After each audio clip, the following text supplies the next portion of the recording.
Look, I don't know what the general consensus is around Ratchet 3, but man, I loved this game as a kid. Aside from my Ratchet 2 demo disc, this was the only game of the trilogy that I actually got to experience at a young age. I remember I borrowed my cousin's copy of the game, and I couldn't get enough of it. From the extreme weapons, the funny characters, fast-paced action, and turning into a kaiju and wrecking up a miniature city. All fond memories that baby Jak can look back on and cherish. And that's all they will ever be. Memories. I don't know, man. This game just doesn't hit like it used to.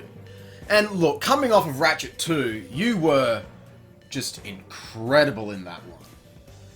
But I'm sorry to say that sometimes it feels like Ratchet 3 just fell out of your arsenal.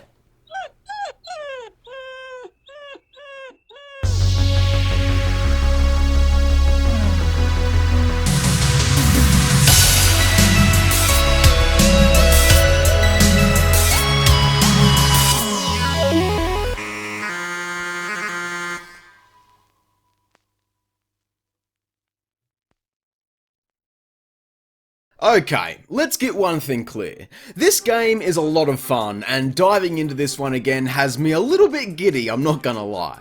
We're back in the Solana galaxy from the first game, back on Ratchet's home planet of Veldon, defending it from an alien attack. What is an alien in this universe, by the way? Like, we meet all sorts of critters, but I guess anything that lacks human features or proportions is an alien? Whatever, ignore the yellow raccoon, he is definitely not an alien. We're told this attack is being led by a Dr. Nefarious who has only ever been defeated by a single man, leading us on safari in search for... oh no. Who would have guessed? It's Captain Quark! And he thinks he's a monkey. Well, great. You know, I actually don't mind this version of Quark because he doesn't speak, which is a breath of fresh air, and I'll admit, finally getting to uppercut this chin into the back of his skull more than made up for any of my grievances with the character previously. We're called to the Starship Phoenix, ran by Commander Sasha, daughter of furry Bill Clinton, and this place acts as our hub world essentially. This is something new the game tries out by having a safe space to return to between missions where we can get debriefed on plot elements, explore the ship to access training grounds and get familiar with gameplay, purchase armour and weapons, but unlike any regular weapon vendor, for the first time we're given the opportunity to actually try before you buy. Man, that's helpful.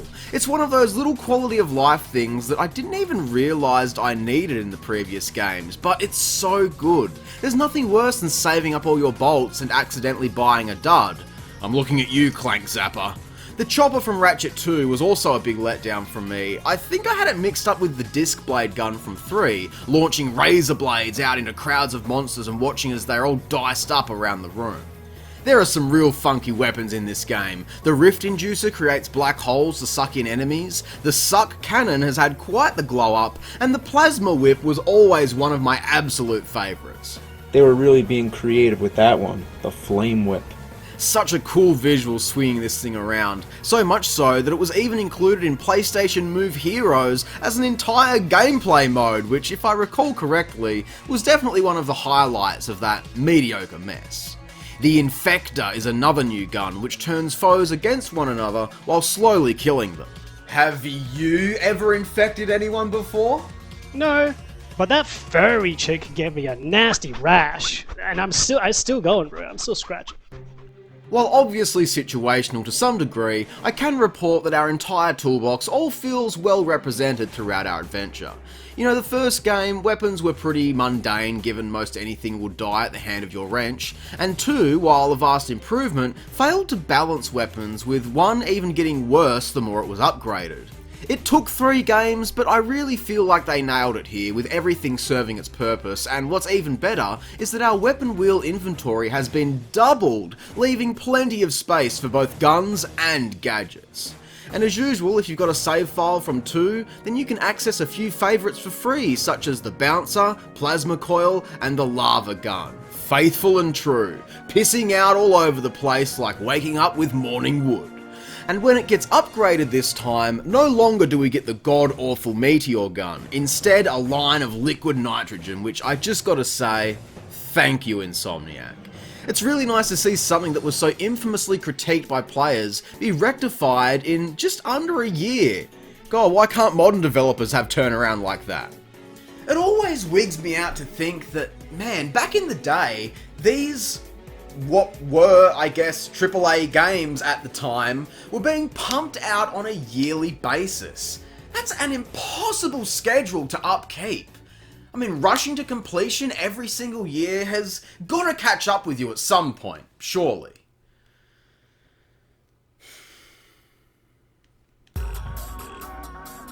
Look, all I can say is that this game reeks of crunch and unrealised potential. You know, when it's just so blatantly obvious that there is no hiding from it. The first big giveaway is just the brevity of these opening levels. It feels like they barely get going before you're onto the next, and without much of any additional exploration to be had, they're lackluster at best. What happened to the interesting and optional side paths for hidden collectibles? Additional challenges that mix up the gameplay? Florana, the first real level, is a perfect example with only one single path. Marcadia, we get dropped into a war zone that barely spans a city block before we're thrusted off to a battleground with no option but to do all of the missions before continuing on to a brief puzzle room. Now, in the previous games, you were given the choice and left to your own devices, but this time we're forced into linearity. What's that about, man? It's really disappointing. I'm only just starting the game, and I already miss the sprawling cityscapes and the split pathways that gives the player an option of exploration.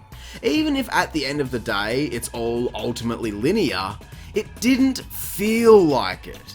And later on, returning to some of the more noteworthy locations of the original game simply failed to impress how they did years ago. I mean, where is the depth? The familiarity? These barely even pass for, hey, I get that reference, because they're so mid. It's like the game has ADHD. You jump in and out. Before you've got time to get your bearings, here is a new thing, and then we're transported here, and now they're throwing more stuff at you, and oh, in order to turn Quark back into a human, we've got to play these in-universe video games called vidcomics, which are fine, but an entirely different type of gameplay altogether. And not just once, no, 5 times. This is a gimmick that should have been introduced and then left as optional content, but the narrative relies on these so heavily, Insomniac has basically shot themselves in the foot by including this MacGuffin. So every new story beat feels incredibly forced because of this, and there is no way around it. The pacing is shit. Why is it like this? What happened? These games have all been so incredibly well laid out in the past, so why is that now gone all of a sudden? Well, I can tell you one thing right now, is that this hub world concept does not work. Listen, I like the idea of having a safe haven to return to, but it kills the flow because of one single concept. Loading. That necessary evil, the unescapable reality of technology that has loomed over gamers for generations. It's just gotta be there. So, let me tell you why this is a problem. In Ratchet 1, you play the level, you get a cutscene to unlock the next, you load it up, which for PS2 standards was relatively painless, and there you go, a whole new world of content. Same case in Ratchet 2. For some areas there was maybe some additional menus to navigate side quests, but that's about it. Jump in and out with ease. Okay, now let's do 3. So, you start on the Starship Phoenix, travel to the location, play for 5 minutes, load the side area, travel back to the Phoenix, watch a cutscene for the vidcomic, load the vidcomic, play it, and then watch another cutscene, and then you're moving around the Phoenix, which in itself has a loading area, where we just stand in this elevator thing. Why? Only to get a cutscene and go back through the elevator, back to another loading screen, and when we finally get to the next level, of which we play for 5 minutes before the the game needs to load another mandatory path within the level, containing these shitty rhythm-based roadblocks every few inches. Seriously, who thought this was a good idea? It reminds me of playing that Monsters Inc. game, the way they bounce around and ooga booga at each other. Then, once we get through all of that, we have to load back out of this place into another optional area that we can't even do right now because we don't have the magnet boots, so we immediately load out again and load one final time to get back to the Phoenix. What the fuck were they thinking? Bad dog, bad, no. With very little intrigue to these early levels, man is this difficult to sink my teeth into. It's not bad, but it just being alright is damn disappointing. Every time it starts getting good, something slows the pace back to a crawl, like the new hacker minigame. It's another trope of the franchise, but unlike all of the others that immediately present all of the necessary information in order to be solved, these fucking drag on and on. If it was just one round of it, maybe I wouldn't be bitching. But we've got to sit and wait through multiple rounds of this shit, and I groan every single time. I mean, do they really have nothing else on offer here? Why is there so much padding? It feels almost like more of a DLC than a fully fledged sequel.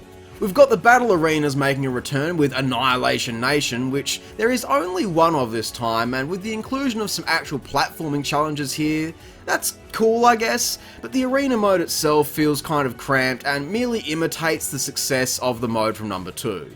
The game leans so heavily on its sense of humour, which is still great, I'll admit. In fact, this might be some of my favourite dialogue to come out of the franchise so far, but the gameplay itself really doesn't pick up for me until the Battle of Tyrannosis. This is the first and only level of the game that manages that open-ended feeling successfully, driving this weird buggy around to take out different enemy outposts. Beyond the main paths, there is nothing else interesting hidden away, but it is nice just to have a break from the linearity of everything else, and our reward at the end is a decent boss fight against Big Mama. From here, everything seems to flow much better. Even if level design is perhaps a little lacking, I still find that all of these locations like Dax and Hollow Star very reminiscent of the earlier style. For one, we actually get a little bit of platforming in some of these areas, which seems to go completely unused elsewhere in the game.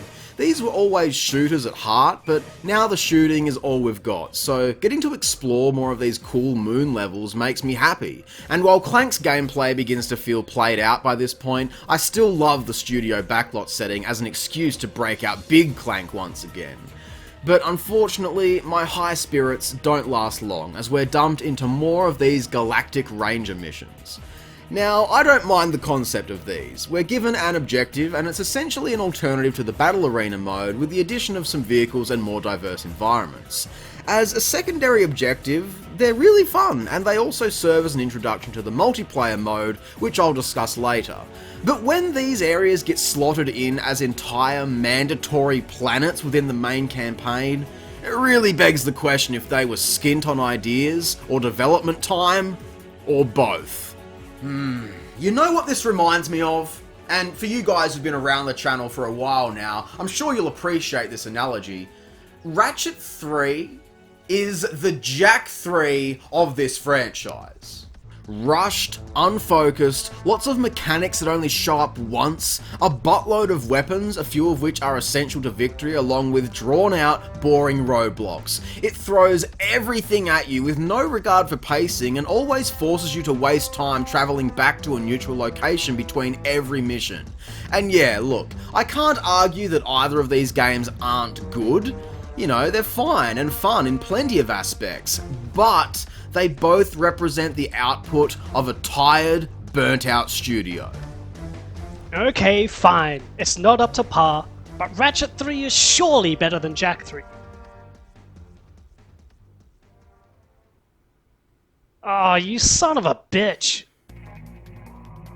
Man, I may never escape my contentious feelings with this game. Every review, every re-review, reference and comparison, Jak 3 is always in the back of my mind as that game that I just loved so much as a kid that actually hurt me to grow up and realise its shortcomings. And I feel like I'm going through the same thing right now with Ratchet 3, and it sucks.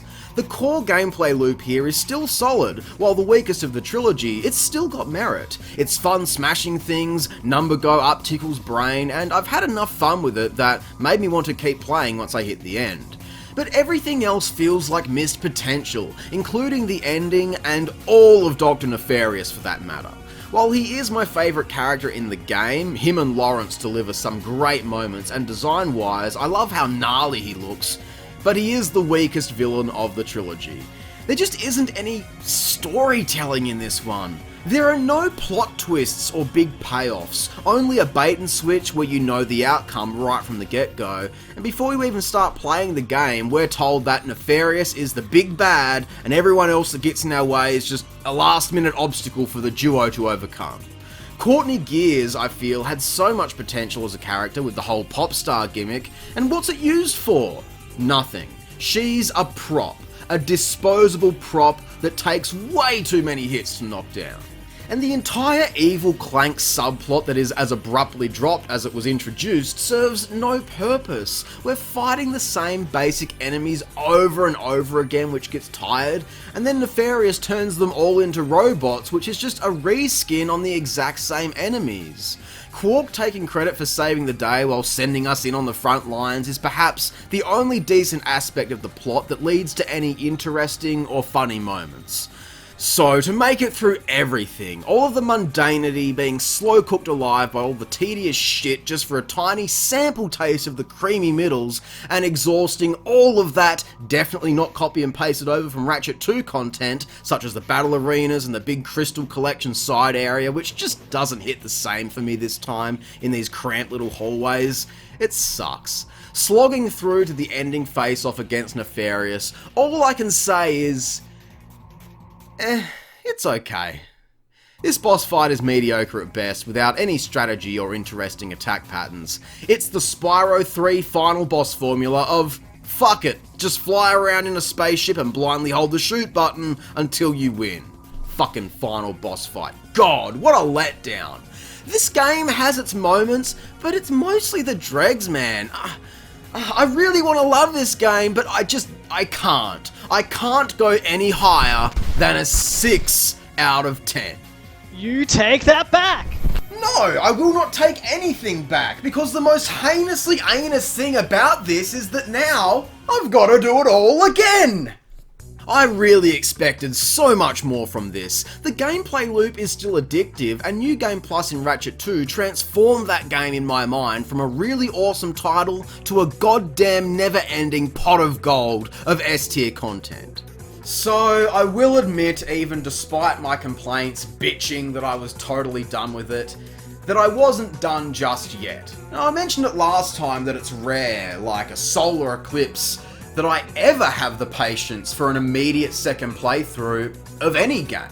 But what can I say? This time it felt very obligatory. I wasn't really doing it because I just loved the game so much, I was doing it to be thorough. To complete my trophy list and collect everything, even though collectibles in this game serve next to no purpose. The whole spaceship modification remains, but has no use given the absence of any dogfighting, and grabbing titanium bolts only gives you skins. Ultimately, I just wanted to be sure that I wasn't merely looking for complaints the first time around and hoping that the additional bolt multipliers and new weapon upgrades might offer something worth my time. Look, I do enjoy the task of upgrading everything further to some absolutely ridiculous conclusions. That's always so much fun. The Rhino 3, the Thrino, I don't know. It's a lot of fun, but man, it doesn't stay that way for long, because as soon as it's upgraded, you're going to be playing blind with some of the most inconsistent screen clears that I've ever seen in a game. Just like the Meteor Gun, it cripples any satisfaction left to squeeze out of this game. Just doing the same shit again and again is a drag. What do you expect? I thought you liked New Game Plus. No, I liked Ratchet 2. Ratchet 2 was such a good game that I could have played it forever and ever, but the thought of having to force myself through such vapid slop again makes me want a neck. You know that you can skip the vid comics, so you don't have to do this again, right? Oh, great. Well, that's half the game out the window. What about the hacker minigame? Where's my skip for that? In fact, if we're gonna cut so much out, then why not just cut the crap and play an entirely different game? Fine then. Let's just play the next game. Oh my god, it never ends! You nosedive off a cliff and still expect me to play, what, 12 more of these things? I'm never playing Ratchet and Clank ever again! Oh. I will not tolerate such slander! Oh, bitch, you do not want me to get my claws out. What the hell is this for? Are you not house trained or something? You know, we have a litter box. Oh, I know. I made a mess of that hours ago.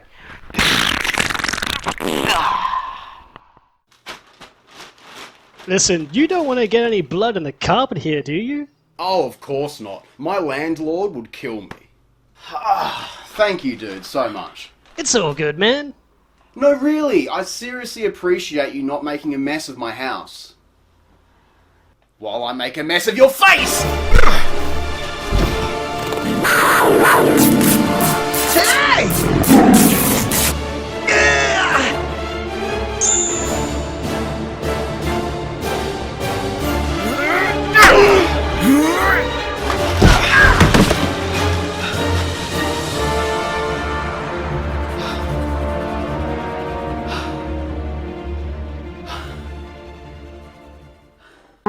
Ooh, oh my god, what are we?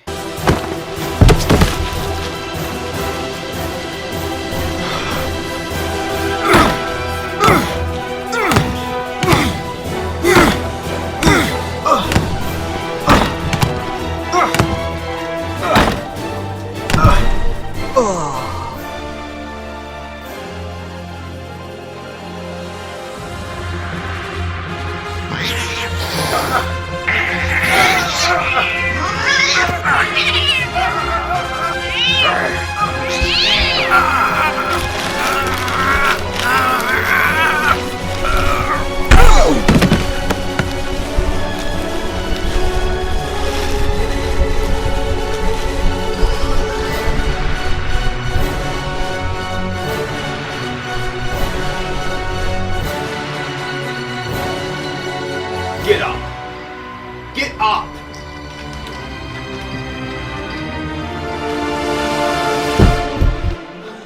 I did it! I played your damn games! I've paid my debts! Now get the fuck out of my house!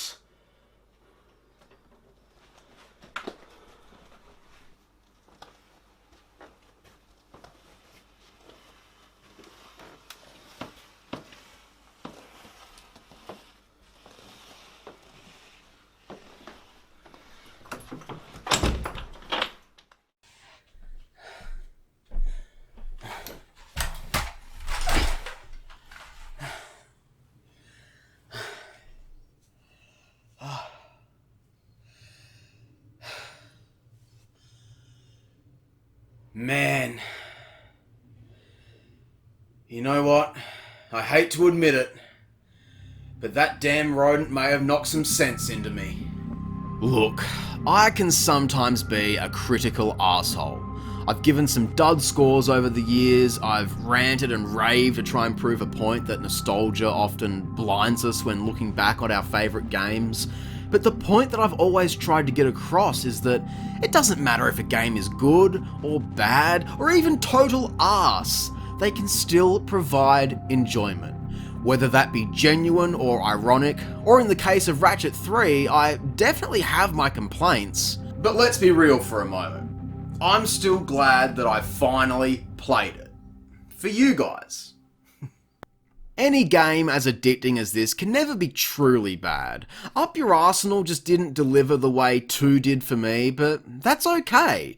You know, there are gonna be people whose favourite is the 3rd game, or the 1st game, or the 21st game. I've been doing this for a decade now, and I am just so thankful that all of this craziness ultimately brought us together. So, hey, to celebrate, why not play some multiplayer? That was the big push for Ratchet 3 back in the day, to help kick off the PlayStation 2's online multiplayer action next to the likes of Tony Hawk's Pro Skater games or the gritty FPS trend. It was time for PlayStation to catch up to the competition, so using one of its biggest stars as a launching pad seemed like the perfect idea. But as you can probably guess, this ultimately hampered the development. You can see inside this game's Insomniac Museum just the smorgasbord of content cut due to development of the multiplayer mode, and of course, that resulted in the team relying on some of this content to flesh out the primary game. But the real question is, was the multiplayer any good? Well, I never had access to it back in the day. As a kid, I just liked running around these levels and messing about by myself, but the PS3 trilogy, despite all of its many technical errors and poor remastering, maintained this mode for the next generation of gamers to enjoy. So, let's check it out.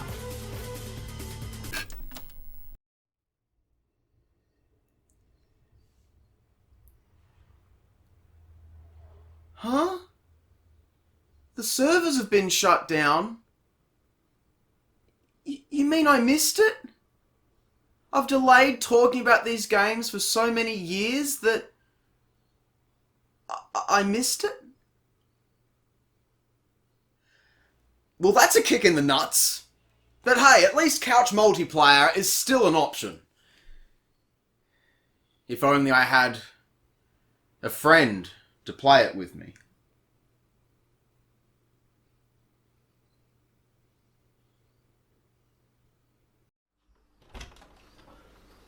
Ratchet?